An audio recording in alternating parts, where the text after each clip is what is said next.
Welcome to Taking the Myth, your topical, skeptical discussion show. I'm Stephen Knight, and joining me is Iram Ramzan. Iram, how are you doing? I'm good. Especially now we're in the holy month of Ramadan. Ramadan ding dong. Are you fasting? Well, I haven't eaten for 3 hours. It counts. It all counts. I think it counts. Did you see... I mean, before we jump into that, it might be worth mentioning that we did record for about 90 minutes of Taking the Myth. And I'll be honest with you, I think it was our best work. Insightful. It was funny. You know, the rapport, it was just, you know, bang, bang, quick, no fat to trim off it. I would imagine it would probably have won an award. It was that good. It was amazing. Yeah, then I lost the recording. Amateur. What? Just what could have been? Hundreds of podcasts recorded, not lost a single one, and then I lose power during our conversation, and the file didn't save, and I pretty much cried myself to sleep that evening. So here we are again. I know. You're back. I remember the phone call. Deja vu. So I think it's quite funny how we were talking about China, and suddenly that was really weird. Yeah, it stops recording. Goddamn commies. Maybe we'll get on to conspiracies in China later on. Well, again. So, I mean, talking about Ramadan, did you see the Liberal Democrats' participation in the holy month of Ramadan? I did. I thought his morning meal of bacon and eggs was just what every Muslim household is tucking into right now, you know? I mean, this is hilarious. So just to explain to people what's happened here, the Liberal Democrats, which are a political party in the UK, pretty much irrelevant. However, a number of their MPs and followers and councillors and things like that decided to partake in Ramadan fasting to show solidarity with the Muslim minority in Britain. And not minority for long, inshallah. The takeover's doing well here. It was a gentleman, Councillor Ian Manning, Cambridgeshire County Councillor for Chesterton. Fuck me, that's a mouthful, isn't it? Sounds like a Tory council. Cambridgeshire County Councillor for Chesterton. I'll say that again. Try saying that when you've had a few. Cambridgeshire County Councillor for Chesterton is a Lib Dem Highways lead. He tweeted out an image of his breakfast and added in the Muslim Council of Britain. He's saying, you know, he's breaking his fast and this is what he's having. He's having 4 eggs, which is, I'm not even going to get into that, and he was having bacon. And at first, I saw this tweet during the rounds, and I just assumed it was someone trolling the Muslim Council of Britain, saying, you know, here's some bacon. Turns out he's just incredibly clueless. I mean, offence is taken, not given. He didn't intend to go haram mental. I mean, he probably thought it's Haramadan. How can I Haramadan? Yeah. So it's been really interesting watching this implosion on the virtue signalling left play out. So on one hand, I've actually not seen what kind of response it had. I mean, did people really, really go for him? Yes, for a number of reasons. So, first of all, you can put that one down to a simple mistake. Sure, he's not versed in Islamic culture. He probably doesn't know bacon's forbidden. Fine. But then a few people have been following up saying, well, why are you even doing this? It's a big virtue signalling exercise.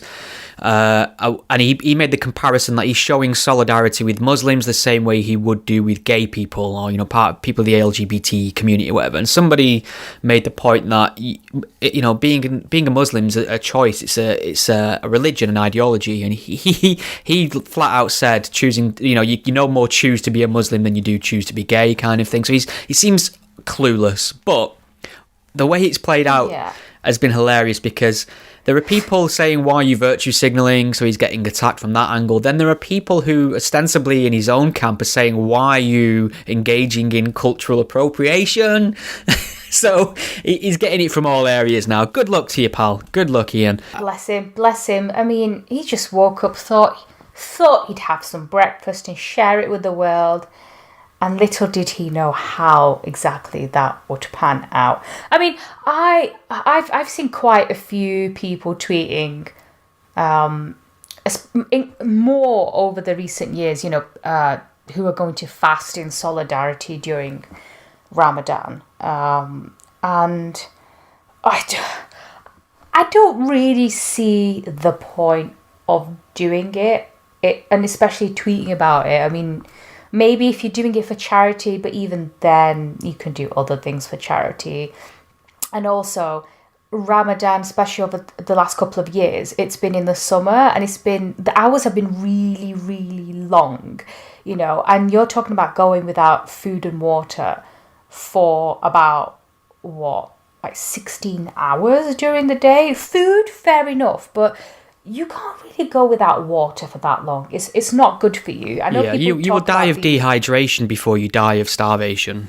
Yeah, people talk about the benefits of fasting because, we have this whole, intermittent fasting that's really popular now, but it's not quite the same because you're not giving up water for one thing. And also, especially with Ramadan, the hours are really, they're really irregular. You're eating your meals at 9, 10 o'clock at night. And then you've got to have your pre-dawn meal. And that's going to be maybe 2 or 3. And most people are not going to sleep in between because some of them might pray. Or some of them might think, well, there's no point going to sleep just for a couple of hours only to wake up again. So you're really disrupting your body's sleep cycle. And then also, the liver is going to be detoxing the body around that time. And if you're not asleep, it's not going to really be doing its job. So I'd be really interested in looking at the science behind it, whether it really is good for your body or not. Islamophobic, Iram. Yeah, it's a great point about the intermittent fasting thing that's become so popular. I mean, the most popular form of that is the 16-8 fast, which essentially means skipping breakfast. So you can sort of work it around your daily routine to not much inconvenience. But yeah, fasting for Ramadan sounds like a mare. The big problem I have with these Lib Dem morons partaking in it is the tone, the way they're talking. So they're saying things like, you're not alone, Muslims. We're showing you solidarity. They're speaking about Muslims like they are stray pets that need... I don't get this whole, you're not alone. Alone in what? I don't understand. There's supposedly 1.6 billion Muslims around the world. That's assuming they all consider themselves Muslims and they all believe, which they don't, because that doesn't really take into account ex-Muslims, I don't think. Yeah. So let's just say there are, for argument's sake, 1.6 billion Muslims. They're not alone. There's solidarity all over the world. They're all going to be fasting. So there's that sort of global unity there within this Islamic Brotherhood thing. So what's the solidarity for exactly? I don't get it. It goes back to this thing I think we spoke about before. Like, even if you really do deeply care about Islamic issues within the UK, it's not a vote winner. And it's not that important in the grander scheme of things or to the general population. So these leftist parties that really fetishise our minority communities, like the trans community, the Muslim community, etc., it just doesn't get you into power where you could actually make a difference to these communities. So it's a very backwards political strategy as far as I'm concerned, trying to covet that vote that is worth very little percentage-wise at the polls. But that's Ramadan. Ramadan done. Ramadan. I was gonna ask you how you're getting on with the lockdown. I'm finding it manageable. I'm eating too much. I'm working out a lot, but I'm eating too much. Gave myself a haircut the other day, and it wasn't a disaster.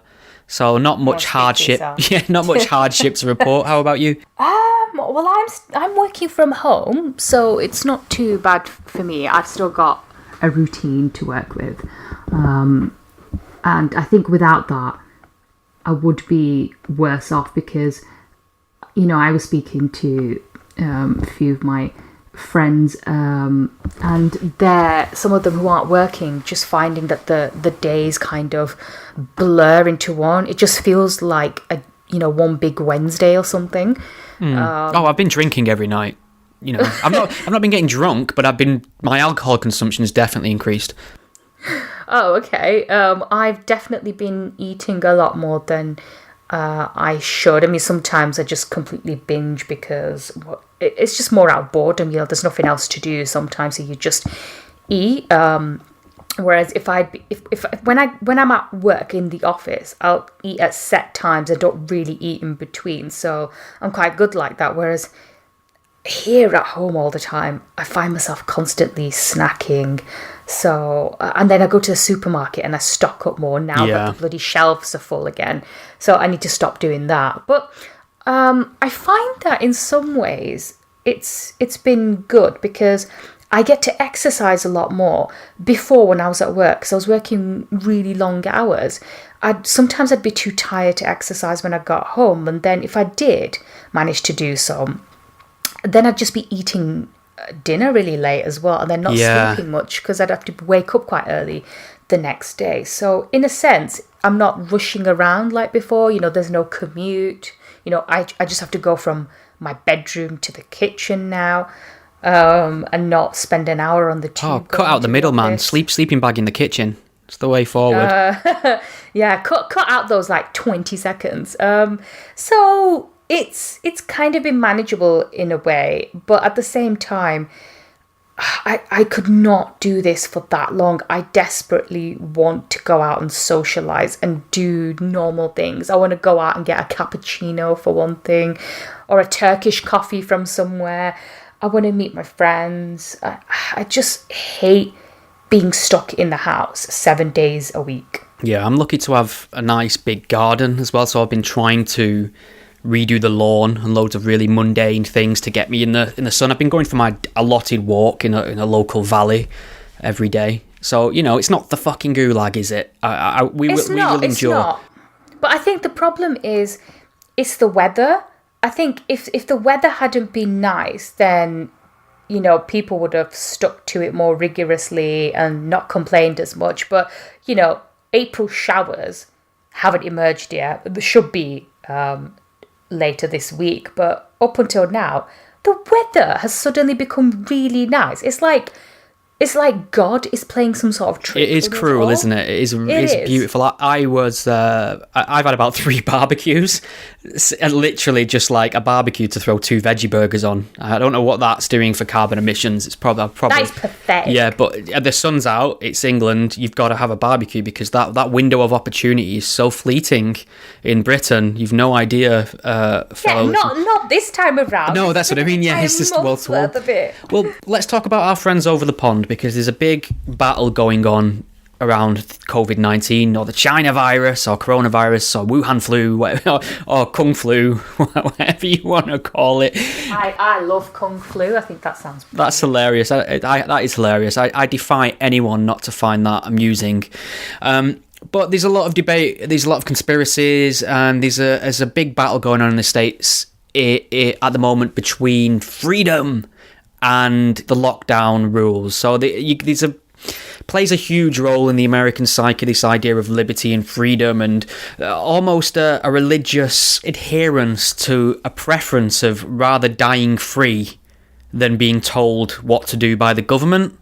So there's a lot of that going on. I think there seems to be a bit of a left-right divide on this. I don't know if you've noticed that, but I've noticed, especially on social media from commentators, the more left-wing ones are all for lockdown and completely shutting everything down, whereas those on the right are being a bit more cautious about this. I don't know if that's a fair assessment. I don't know if that's what you've noticed as well. That's exactly what I've noticed from my, surface level investigations on social media. There does seem to be an idea that it's some liberal hoax or a way of backdooring socialism and things like that. Candace Owens is being deeply irresponsible. She's outright encouraging people to flout lockdown rules. She's talking about big conspiracies in the sense that the figures are being falsely inflated. It's no more dangerous than the flu, that kind of thing. And it worries me because if we, in terms of this virus, I think people are mistakenly, some on the left I would say, are mistakenly thinking that these measures are put in place to eradicate the virus, and that's not why they're here. That's not the horse has bolted. This virus is out there. It's going to spread. Thousands and thousands of people are going to die. The whole that's point a is given. To flatten the curve Exactly. and to just minimise it as much as possible, because there's no way we can avoid the deaths. No way whatsoever. Like you said, so it's keeping them numbers to a level manageable enough so that our health services do not crumble.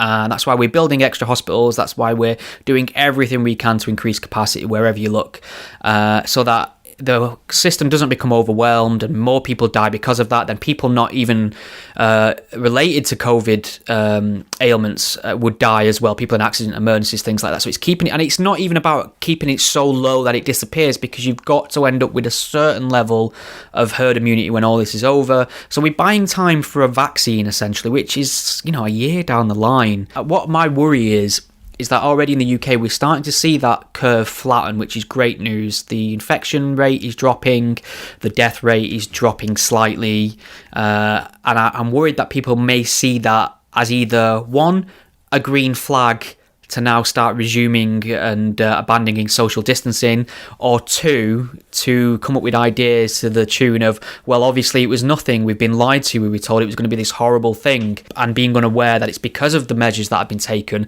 that is the reality now, that things are declining and getting better. I don't know where you are on this whole liberty versus lockdown debate. I think it also depends on the type of government people have. So like in Sweden, people seem to have faith in their government, and they're taking cues from their government more than the risk of the disease. So like in Malaysia, for example, more Malaysians are worried about COVID than any other country apparently. But there's not been as many deaths there. It's what, 45 in a population of about 31 million, which is really, really low. And in Sweden's kind of had this social distancing light type of thing. They emphasised taking individual responsibility, saying that voluntary measures are more a durable strategy because people will accept them for longer. And you can kind of see the point there, because before the lockdown was announced in the UK, people were beginning to sort of self-isolate a bit more, especially in London, because, we're more at risk here. So you did see people travelling less, the tubes were getting slightly quieter. And I think the appetite was beginning to grow maybe for a lockdown, like it was inevitable, and especially the press as well kept calling for it, asking for a lockdown. When is this going to happen? Because other countries had started doing it. And now the appetite has grown for when are we going to get out of this lockdown? I think people are beginning to get very, very impatient. I'm getting very impatient as well. I think it's not something that can be sustained in the long term. The damage to the economy is going to be absolutely astounding. I mean, oil has crashed. So what's that going to mean for the Middle East as well? Because, you have countries there that are dependent on the money that the oil brings in, and, the oil price just crashed. There was a piece in The Spectator about that, arguing, could there be another Arab Spring in response to that? Could this mean, I don't know, because of the economy, could that mean religious fundamentalism might rise? People might become less trusting in the government. They might seek alternatives. Will other governments become more authoritarian? So I don't know if maybe the strategy that Sweden took might have been more sustainable. It's hard to say. I think a lot of it boiled down to luck as well, because in Germany, the people that got infected there were fairly young. They were on a skiing holiday, they got ill, and obviously the younger you are, the less likely you are to die. Whereas in Italy, it just happened in a place full of a lot of older people, and so the deaths were going to be much higher. So that's why people keep saying, oh, well, Germany's doing this, Germany's doing that, why can't we do this, why can't we do that?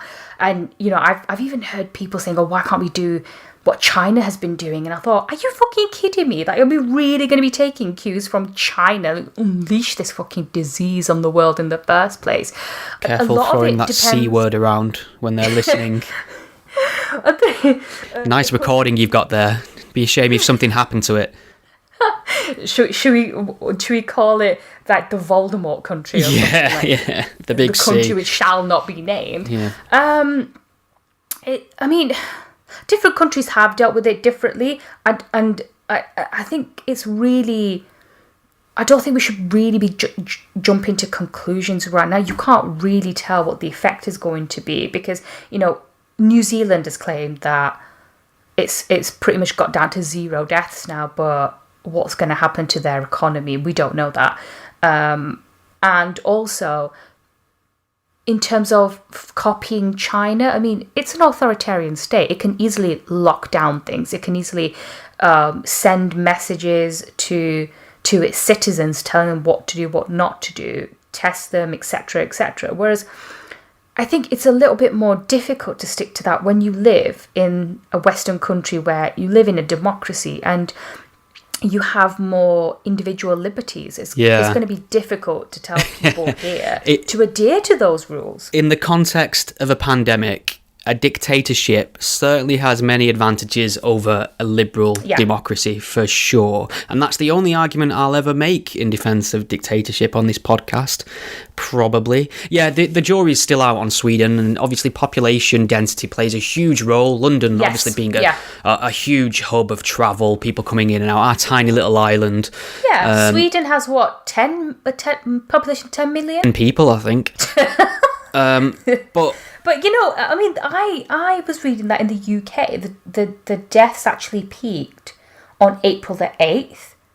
And there's a 3-week time lag between infection and death, which suggests infections peaked on March the 18th before lockdown. When was Cheltenham? Yeah, that's a good point. I think somebody's shown a map of that event, didn't they, and the people, you know, high infection rate around that area at the time. But in terms of Sweden as well, like, if you look at it, I mean, this is a dangerous experiment they're playing, and obviously the population density helps them. It's in their favour. The fewer people coming in and out of the country is in their favour. But if you look at them compared to their neighbouring brothers and sisters, their neighbouring countries in Scandinavia, they went into lockdown early. Their infection rate and death rates are so low in comparison to Sweden. Sweden seems to be spiking quite quickly. I don't know if that'll continue, that trend, but it does seem like they are paying the price for their slow start and this idea that it's your responsibility to social distance. So we'll see how that plays out. But I mean, it's like hindsight's 2020, isn't it? There is going to be a lot of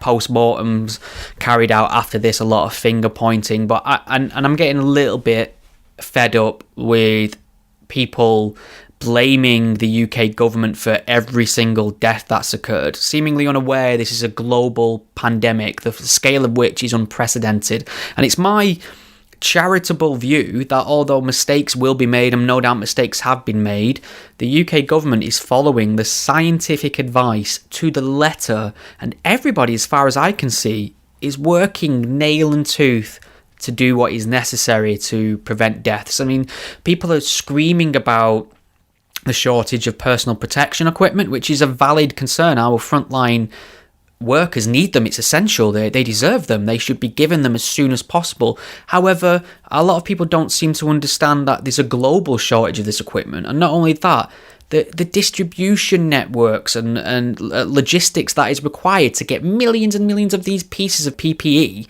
where they need to be in an instant. I think people have got some sort of magical thinking when it comes to the government, that they're some sort of god-eye power that can clip their fingers, and they're omnipotent and omniscient, omnipresent. They can just make something happen at a whim, and it's not like that. And what I've seen from the government, when people have brought up concerns about things, they seem to be responding to those concerns openly and honestly. It's not perfect, but there's not going to be a perfect solution to this really messy and unprecedented problem. No, I agree with that, and that's why I think the case of America is very important, and individual liberties there are quite a big thing. I mean, the Second Amendment, the right to bear arms. It's any time someone wants to talk about gun laws or amending them or restricting them in any way, and you have a full-blown argument there.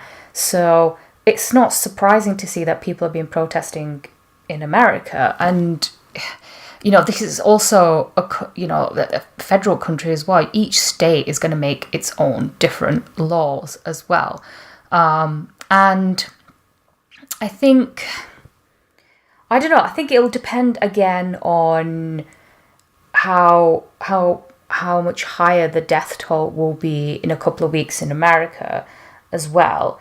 And then also with America, you have the Constitution as well. So there are certain things that, you can and can't do. People will, use the Constitution to argue a lot of different things. Can you really? I think the big thing for me as well is can we really trust people to do the right thing? No. Or to do the do the sensible thing. We're a bunch of useless fucking monkeys. Oh fuck! I've been doing my dad's shopping for him because he's over 60. His partner's somebody who's got a respiratory concern, I think. So they're in a kind of like a high risk area. So it's been no problem for me just to drive out, pick up their shopping and drop it off. So I've been keeping busy with that. And they have these systems in places in the supermarkets where you queue outside, there's a distance between you all, it's painted on the floor, queuing to get in, and people are let in sequentially. And once you're let in, people just forget. I had some guy whistling over my shoulder in the fruit and veg aisle of Aldi today. I'm keeping my distance from everyone. I'm waiting for a space to get in. I'm there at the fruit and veg, and he leans over me while whistling, to grab a cucumber. And I did give thought to inserting it where the sun doesn't shine at one point, but it's just that lack of common sense, that lack of consideration. Okay, to be fair, you're always going to get dickheads everywhere. But that's what they just don't. In a pandemic, the dickhead is what sours the milk. That's the problem. You can't have a dickhead in a pandemic. Unfortunately, I'm sick of walking in the middle of the road to avoid people walking in 4s or 3s on the pavement when I go for my walk in the morning. Single file, people. Single fucking file. I know they're always going to be, sometimes it does just take one bad apple to ruin everything else. But I think, to be fair, a lot of people in this country were taking precautionary measures before the lockdown. And I think some people still are. I know there is evidence of people getting a little bit more irritated now and wanting to break the rules. But I don't know. Maybe I know hindsight is 2020, but maybe they should have not let big events go ahead. Like the whole Cheltenham thing. Maybe if that hadn't happened, it might have made some sort of difference. I don't know. But, the other issue is, on the one hand, before lockdown, you had journalists from everywhere demanding it. And now, 4 weeks later, when are we going to be out of lockdown? What's the plan? Why can't... Yeah, they're demanding the government to give us a date, and that's just not how it works. You can't... No, it doesn't work like that. And also, during the lockdown, they were asking if police were going to have more powers. Why aren't police being tough enough? Why aren't they battering people to death for flouting rules? And now they're like, so yeah, what's the plan now? It's just really frustrating. It's one of the reasons why I'm trying to avoid the news as much as possible, but I can't. But it's really frustrating. You have people who are demanding a lockdown, wanting tougher rules, and now they want to get out of it. And you think it doesn't work like that. Surely we should know by now that this is something that is here to stay for quite a while. We can't just suddenly say, oh, well, we had a lockdown for about a month now, let's all go back to normal. Things aren't going to go back to normal for very, very long time. There are people who look at the government, whatever government's in charge, and look at the decisions they're making, and they look at them and through an objective lens and think, is this efficient? Is it helpful? Is it right? Are they doing the right thing here? Are they doing the wrong thing here? They notice when something's being done right. They notice when something's being done wrong, and they'll act and speak out accordingly. Then there is another type of person who just uses anything and everything as an excuse to give the government as much of a kicking as they possibly can. And that's all well and good during normal service. When things are running as normal, fine. Fill your boots, feel free, whatever makes you happy, go for it. However, at a time when it's about national unity and cooperation and spreading the correct information, that kind of thing strikes me as especially cynical and especially annoying. And not only that, useless, pointless, unhelpful. And that's not to be confused with sincere ridicule. You must scrutinise the government every step of the way, especially on something as important as this, where it's life and death. However, any and every opportunity has been taken by the anti-Tory brigade to kick Boris Johnson, even when he's laying in hospital attached to a, in the intensive care unit, people didn't let up as far as I could see. So yeah, they thought it was some sort of conspiracy. Yeah, right. I am officially drawing a line under the COVID related topics. Done until we get round to kicking China in the chops a little bit later on. So there's another thing I wanted to talk about, a topic, and that's national pride. Just as a slight contrast to the conversation we were talking about America and the Constitution before, and how proud they are of their nation and their liberty. It's not always that way in the UK, mostly isn't, in fact. So specifically England, I would say. There's quite a lot of patriotism and, Welsh pride, Scottish pride, Irish pride, which is celebrated really far and wide. In fact, we see this as somehow a virtue, that the Irish pride, being a true Scot and things like that. It's really championed. Whenever English pride manifests in any way, it's kind of shouted down as toxic or racist, and that's not entirely unfair, because there are strands of English patriotism and nationalism that do veer into, racist waters. But the reason I'm bringing this up is because we just recently had St. George's Day.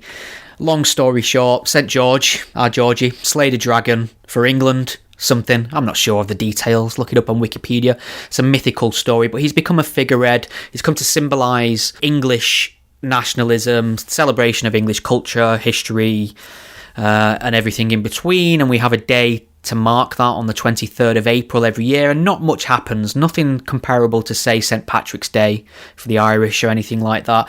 But it was interesting to see it trending on Twitter. There was the hashtag proud to be English, and I checked my head in on it, and I mostly saw people banging on about how evil the English are, imperialism, Western decadence, that old chestnut. And so my question is it okay to be proud to be English, and what does it mean to you to be English? See, this is a very interesting one, because if you live in if you're, say, BME and you live in Scotland, you can call yourself Scottish, and no one will say, you're not actually Scottish because you're brown. So you can call yourself Scottish, and people there do show a lot of pride in being Scottish. Whereas in England, it's very different. You can't really say you're English unless you're white and, your ancestry goes back to, the Battle of Hastings or something. And I just wonder, do you think that as well? By the way, whatever you answer, you are racist. So do you think that you can only be white in English? Like, is it an ethnicity for you as well? Or can you be, can I be English? Yes. So colour never factors in to me. It factors into that decision to me, or that, it's actually really surface level. If I hear someone with an English or regional accent, that they register as English in my head straight away. It's not, if they've got an English accent and they're dark skinned or brown, I don't instantly think they're some sort of covert English or a fake Brit or something. And also, there are people that are born in this country actually and still have foreign accents because of the culture they live in or the influence of their parents and community.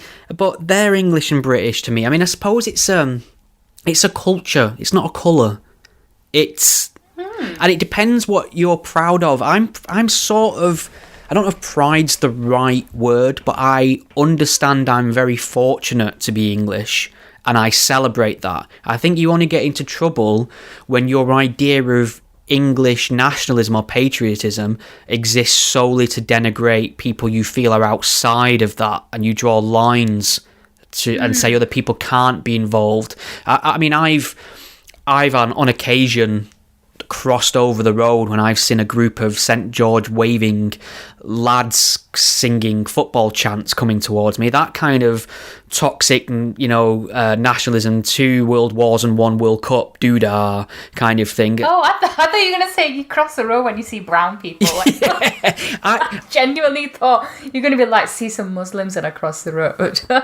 I think being English is a cultural thing. I don't think definitely not a skin colour thing. I think nationalism it's become a dirty word, nationalism, but we only see it as a toxic issue in the West. Strangely, we're all, look at Japanese culture, look how exotic and wonderful and different it is, look at the uniformity of the architecture and the language, and and that Japan's one of the most nationalist places on the planet, but we see that as somehow virtuous and wonderful, whereas if you try and instill some sort of quote-unquote English values or British values in society, people lose their head straight away. I think we're going to start enslaving the non-natives or something. Well, the thing is, I call myself British. I see myself very much as British. When I go on holiday and people ask me where I'm from, I'll say England or London or Manchester. And they're like, no, where are you really from? Where are your parents from? So that's a microaggression, apparently. Yeah, so people here, English people here, hardly ask me where I'm from originally. And when they do, it's always a reference to my accent because they know I'm not from London. So they know I am a foreigner, really. They know I'm from up north somewhere. Yeah. So they always ask me where I'm from because of my accent, not because of my skin colour and not because they don't see me as British. Whereas when I go abroad, actually people there don't see me as British or English. They think I have to be white in order to be British or English. I'm always defined by where my parents or my grandparents came from. Is this by not where I was born? White people or people of Asian heritage that tend to do this? Yeah, Asian. Because if like for example, when I went to Morocco or when I went to Turkey, every time I said England, they're like, no, really. Like they just wouldn't. That was not a proper answer for them. So they wouldn't accept me as being, say, British or English. They're like, no, but, where are your family from? That's where you're from. So you're a journalist and you worked for some very large publications and you still do. In your experience in the majoritively white middle class occupation that journalism tends to be in these big companies and big organisations, do you think your skin colour or regional accent is more of an issue that might bring up some prejudice? What do you think tends to be the thing that would if anything could hold you back in that regard? I don't think anything. I think what holds me back more is maybe my own mindset, first of all, and secondly, class is very much a big issue. Because the thing is, there are lots of Asian journalists out there, and they've done really well. But if you look at their background, they all went to private school. They went to Oxbridge or something. They've had a very, very privileged life. Yeah, this is what I was hinting at with this is what I was hinting at with the regional accent thing. I mean, I've got a regional accent, you've got a regional accent, but this is how I sound. And bear in mind, I've worked on this. I've edited hundreds of hours of my own voice and tried to iron out little mankisms here and there, which goes out the window after a few drinks. But I do feel like I've been in a number of rooms where everybody's Oxbridge, and you instantly feel that under normal circumstances you'd never be here. And I'm not somebody who's a class warrior. I'm not somebody who wears my working class credentials on my sleeve. I think, it's like anything. Just because you're working class doesn't mean you're salt of the earth and automatically virtuous. The working class can be as deluded and out of touch as anybody else. But I think you're spot on there. Do you think there's a bigger class issue in the UK than a race issue? Yeah, definitely. In America, it kind of seems to be the opposite. I'd say race is more of an issue there at times. Whereas here, it's very much a class thing, and where you went to school and where you went to university. But I think we digress a little bit. I don't think there's anything necessarily wrong in being patriotic. I think there's nothing wrong with being devoted to your country or the place you were born in. Nationalism kind of goes a bit further than that, and it's kind of linked for this desire for power and enforcing your values on others. So I don't think there's anything wrong with patriotism. I think it also gives you maybe a good, strong sense of identity as well. There's a lot of, I'd say nowadays, there's a big identity crisis, and people are always obsessed with how they identify, how they choose to identify, whether you're male, female, they, whether you have a pronoun or not, things like that. So I think it's a lot, maybe because we're living in a more globalized world, identity has become a bit more complex.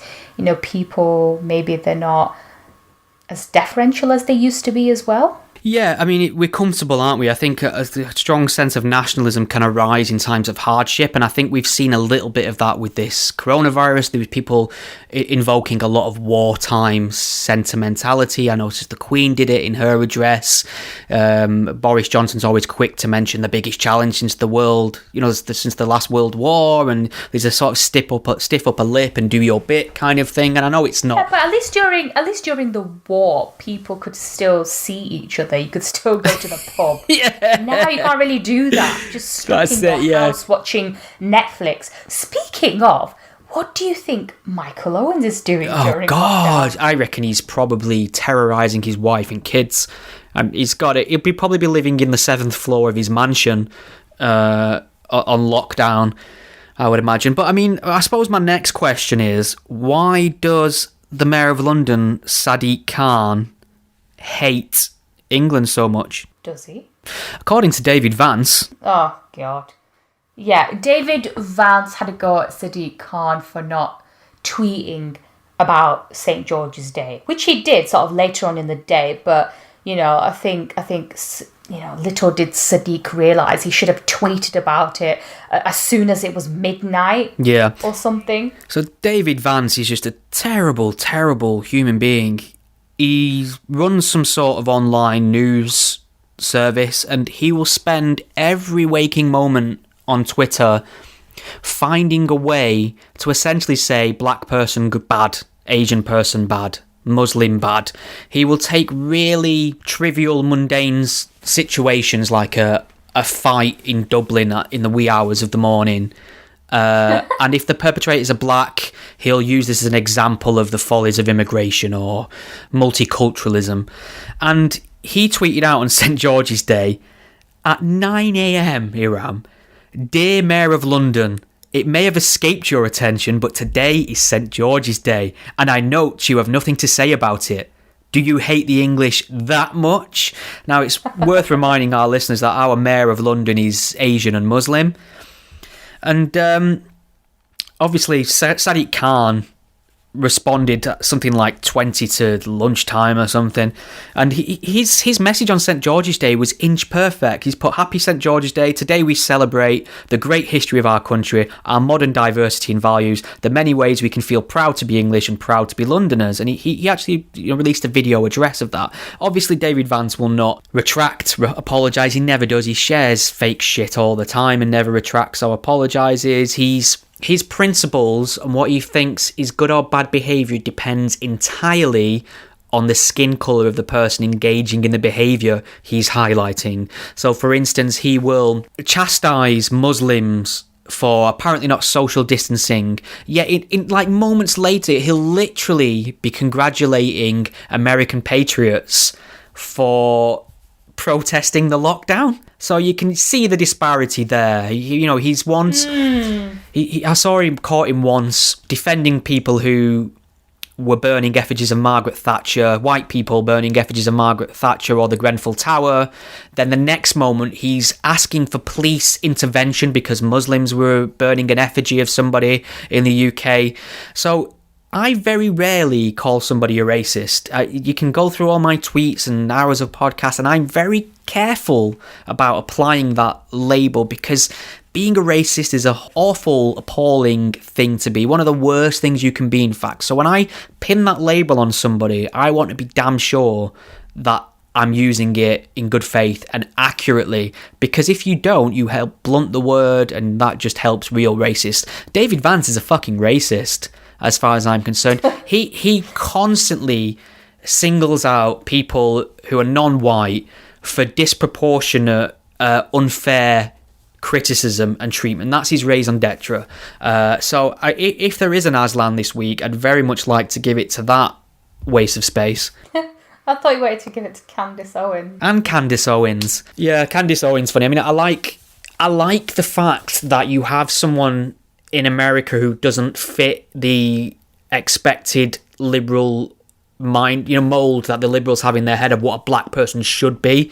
There's a lot of white saviors in America who think the black community should all be pro-Democrat and buy all the SJW nonsense, and she's very good in rejecting that sort of identity politics, but unfortunately she's just a garden variety conservative. For some reason, garden variety boring conservatism, I'm talking God and country, traditional marriage, climate change is a hoax, that has become somewhat appealing again. I don't know why we're going around in circles, but that's what she appears to be. There doesn't seem to be a lot of thought processing going on between the thought and the vocalization of it.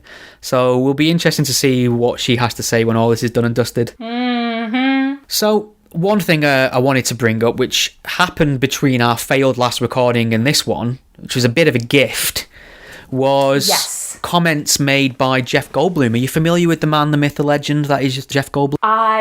Disclaimer, I kind of have a crush on Jeff Goldblum. I'm actually very relieved. I thought you were going to tell me you had no idea who he was for a second. And he also played RoboCop, right? Ah, yes. Come with me or there will be trouble. Yeah, that's my Jeff Goldblum. Not great. Yeah, he's an interesting character. He's entertaining, charismatic, made some wonderful films. He was on... Dreamy. Say again, sorry? He's dreamy. He's dreamy as well. He was on some sort of... It was RuPaul's Drag Race. Right. I've never watched that. I've not. It's just way too OTT for my liking. And that's not because I'm some sort of xenophobe or trans hater or whatever, homophobe, whatever. That entire world's foreign to me. I don't get it. I feel nothing. I have friends, and they're mostly women, who will go to drag clubs. And I think it's the most amazing thing they've ever seen in their life to see a biologically born man dress up as a woman and perform. As a form of entertainment, it doesn't do anything for me. And somebody on Twitter described it as a woman face. As it. What? I mean, that's interesting. Why is it not acceptable to blackface, but it's acceptable to dress up as a woman for entertainment? But that's probably a discussion for a different day, because we need to get round to our Jeff. So, our Jeff. Did you see the comments he made? I did. So basically, he was a guest judge on the latest edition of the show, and there was a drag queen, Jackie Cox, who was wearing a Stars and Stripes hijab, and it was she looked like a walking American flag, and he asked Jackie if Jackie was religious, and then he said, first Jackie said, "Oh, this outfit really represents the importance that visibility of people of religious minorities need to have in this country. And I found out as well that Jackie is an Iranian-Canadian man. Right. So that's a whole other level of mindfuckery right there. So then Jeff asked, is there something in this religion that is anti-homosexuality and anti-woman? Does that complicate the issue? I'm just raising it and thinking out loud and maybe being stupid. So already there he's placing it in a caveat. He knows he's in danger for asking a question. He knows he's in dangerous waters there. He's just throwing it out there. Is there something in this religion that's, anti-women, anti-gay? Spoiler alert, yes. I mean, first of all, it might be worth mentioning how rare it is to see somebody of that stature bring up that discussion on something so mainstream. I mean, that never happens, does it? He should have done a Ben Affleck. Yeah, gross and but racist. Basically, so this, I think RuPaul made a comment, I think RuPaul wasn't very impressed and kind of shut him down in a way. I could be wrong. But then Jackie sort of, started, she became very upset and said it's a complex issue, and she had her own misgivings about the way LGBT people are treated in the Middle East. Well, yeah, your country hangs gay people from cranes. Yeah. What do you, what's so bad about bringing that up? That's factual. And also, I just think it's really weird that, she's saying that it's about visibilities of minorities when, when hijab is actually supposed to make you less visible. It's about making you invisible as a woman. That's a good point. Yeah. But I mean, if she wanted to pay homage to maybe her own background or to minorities, she could have picked anything else. She could have been literally anything else to wear. But no, she had to go for a hijab. And also, I think it's just worth pointing out that, okay, fine, she's giving solidarity to minorities and LGBT people, but,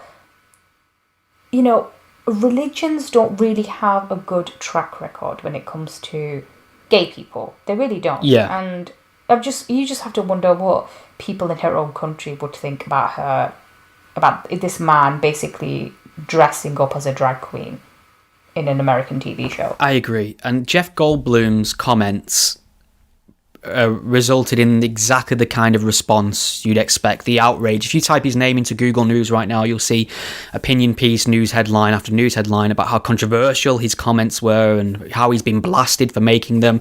And if you type his name in Twitter, you'll see the outrage. And what I would expect in that situation is for people of the Muslim faith to reflexively defend their religion in that situation. I get that. I understand that. It's to be expected that people who are Muslims might not really care for their religion being scrutinised in such a way. Great, whatever. What really pisses me off more than anything is non-Muslims going to the bat in defence of Islam in light of Jeff's comments. So it's this strange intersectionality mindset again. So what they've done there is there's three things going on. So you've got women's rights, you've got gay rights, and you've got Muslim or perceived Muslim oppression. Now, you've got to somehow balance up on merit in your head which one of them is most worth your time. And note, for instance, that Jeff didn't go for individual Muslims. He didn't generalise against Muslims in any way, shape or form. He didn't even make a point. He asked a question about the religion, and he even put a caveat on the end that maybe he's just being stupid, because I think he could feel an Ayatollah tapping on his shoulder with a fatwa already. So the intersectionalists, the non-Muslim liberals, have decided actually in this scenario, women's rights can go under the bus, as can gay rights, or perhaps off the roof is more fitting in this situation.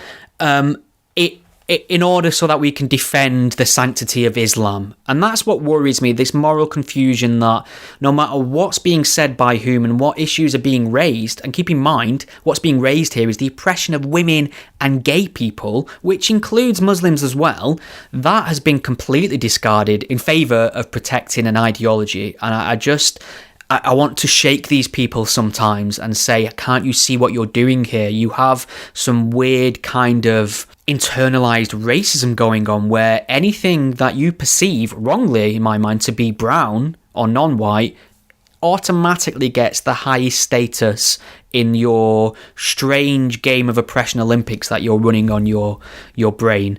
And it's daft that the question can't even be asked without threat of cancellation. No, it's like, you'd think in a day and age where we have more modes of communication and things like that people will be a lot more open-minded, and yet people are more inclined to shut down debate rather than appreciate opening up a debate. Because Jeff Goldblum, like you pointed out, he wasn't even making a statement. He was asking a question, and he didn't belittle this person. It's not like he said, why the hell are you on this show? Get off, you have no right to be here, blah, blah, blah. He didn't rip off her hijab or anything, for God's sake. He just asked a question. And if you're on stage and you're a drag eyes, you're gonna have to prepare for some bloody tough questions.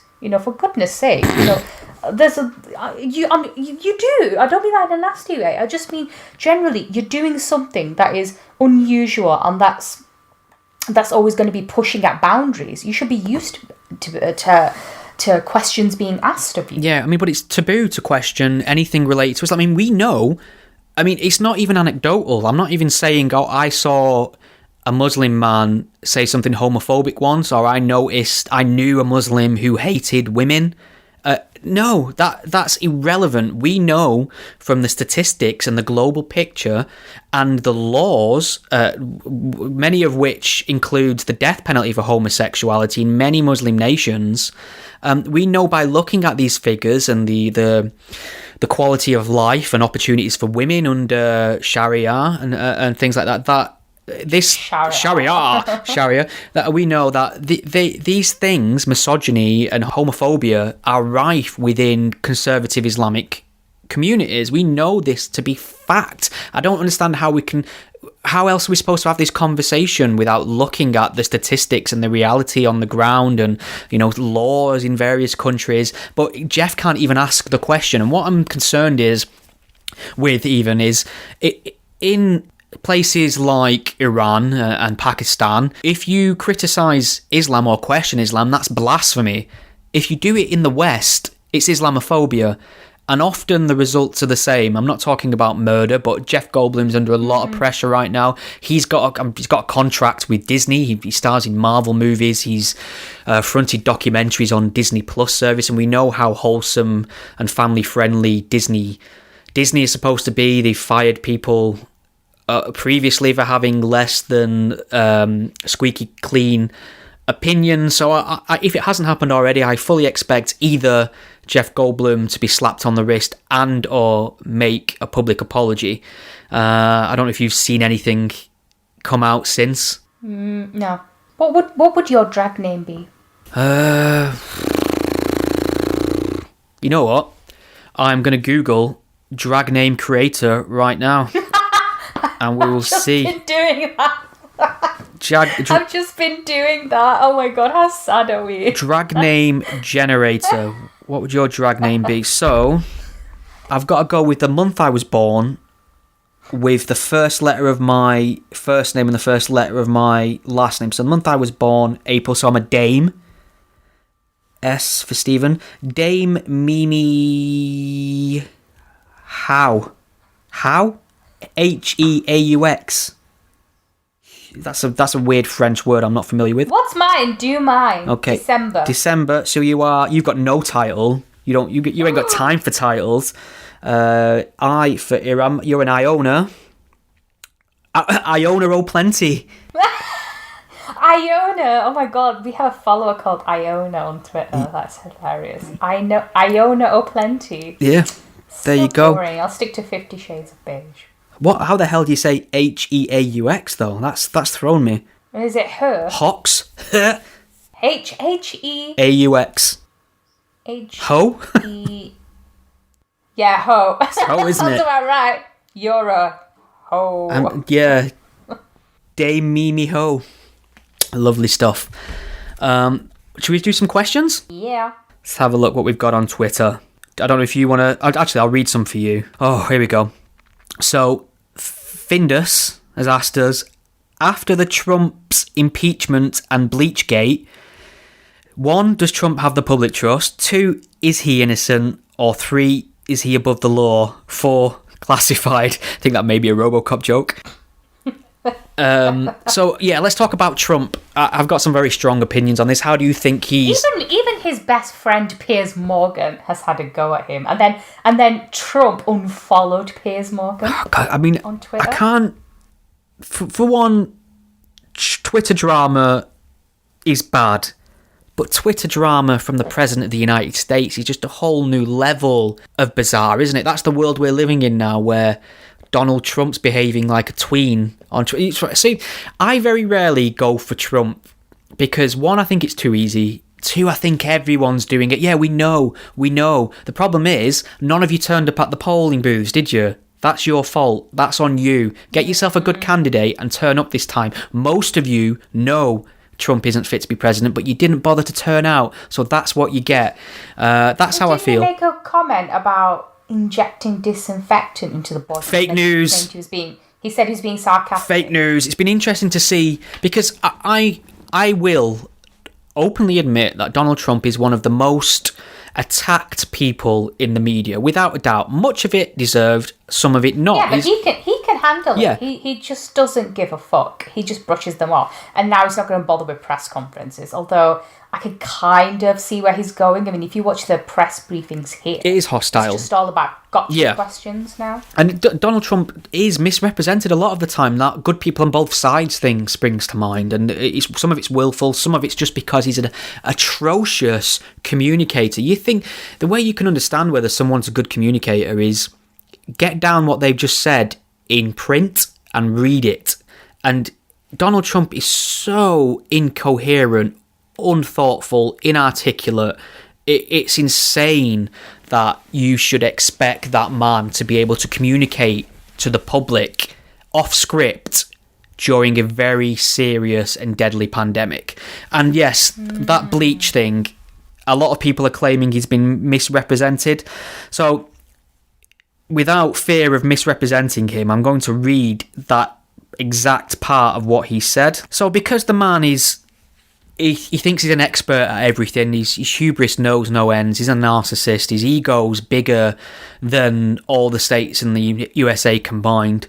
He thinks that maybe he can wing it. He suggested drugs that might be effective before that have turned out not to be. He needs to learn to keep his mouth shut unless he knows something solid, because he is influential. He's the President of the United States. So he said, and this is going to sound like incoherent rambling, but this is verbatim what he said.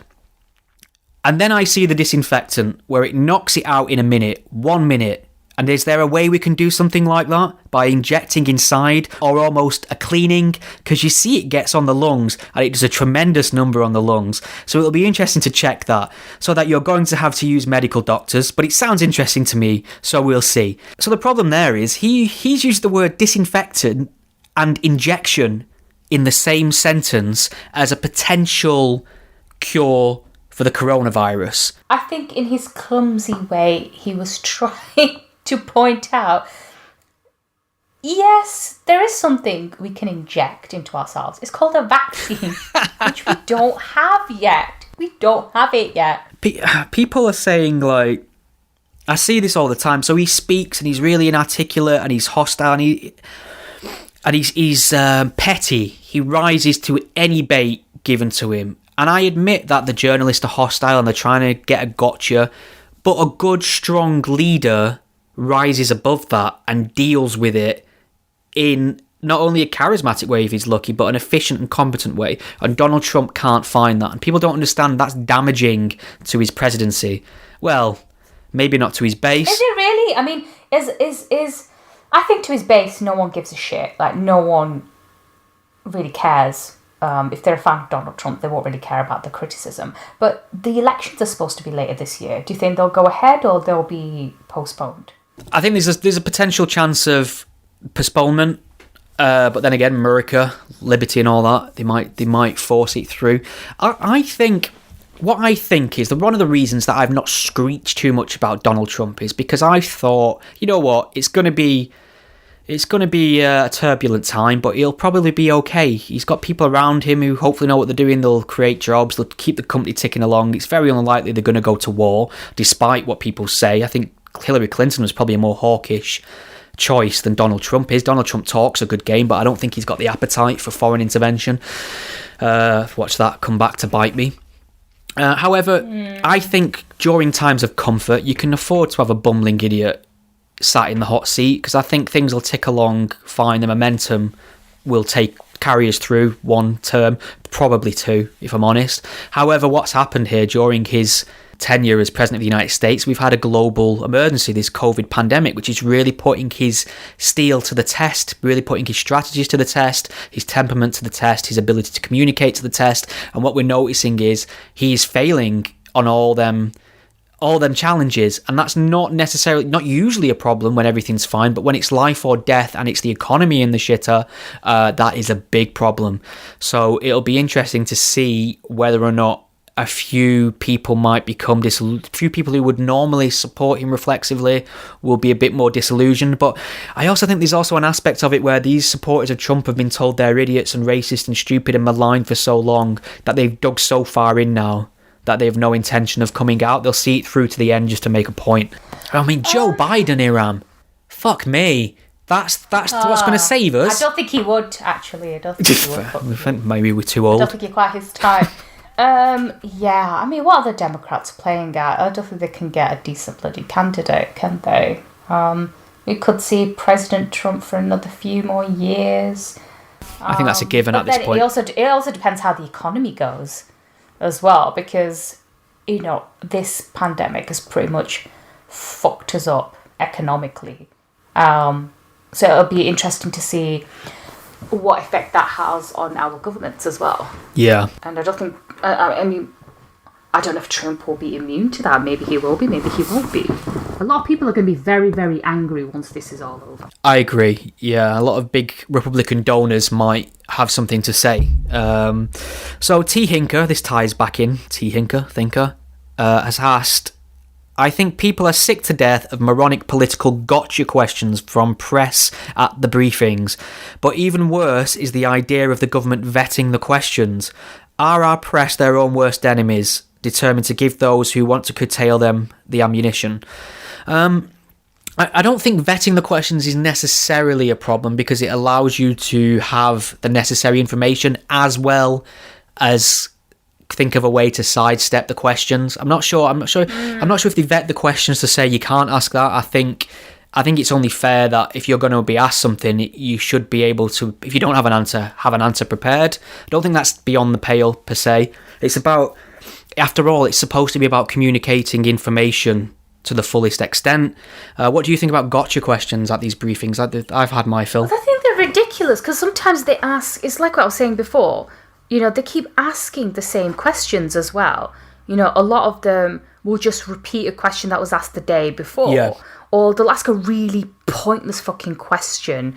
I think, was there one, this might have been before, maybe first week of lockdown. Oh, how's the Prime Minister going to spend Mother's Day? I don't give a fuck. Who gives a fuck? Yes, your job, you are a journalist in a room. You are in a privileged position. You have our leaders at your disposal. You need to be asking them questions that benefit us. You need to be our mouth in that room. You need to represent the general public. Ask questions about the science, little bits of areas that are unclear, get them to define things better, make sure that the situation's fully understood for the general public. That is your function. Find failures of logic in their approach if you can. Don't be there just so you get your petty little soundbite. One BBC journalist, this really fucked me off.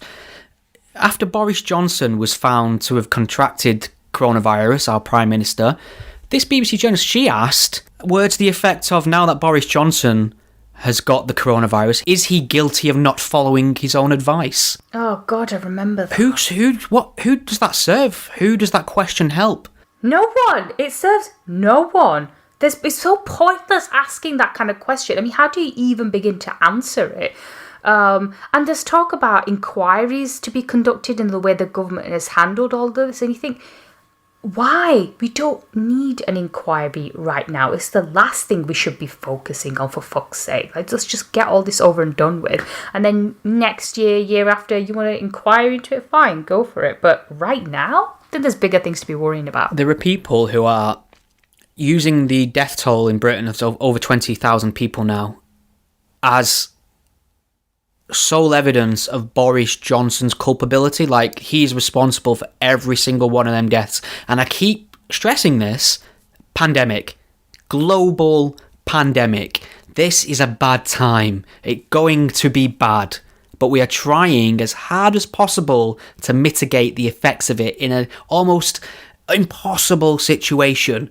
And all I see when I tune into this, and I'm not a surface level guy, I like to constantly read about it, see what's happening, where it's happening, how we're responding, what questions are being asked. All I see is the government doing everything they can, bending over backwards to try and get people still paid even though they're furloughed and out of work, get businesses ticking over, to make sure the PPE is getting where it is, to make sure of the vaccines being worked on. All these things, this multifaceted headache of a problem is being approached as strong as possible. I'm not saying they deserve medals and should be patted on the back and we should be sycophants and wave the flag like we're in North Korea.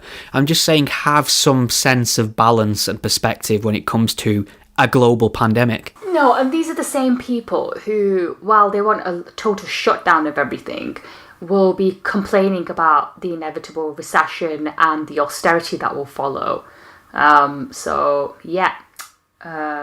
Watch out for that in due course. All right, let's get another question.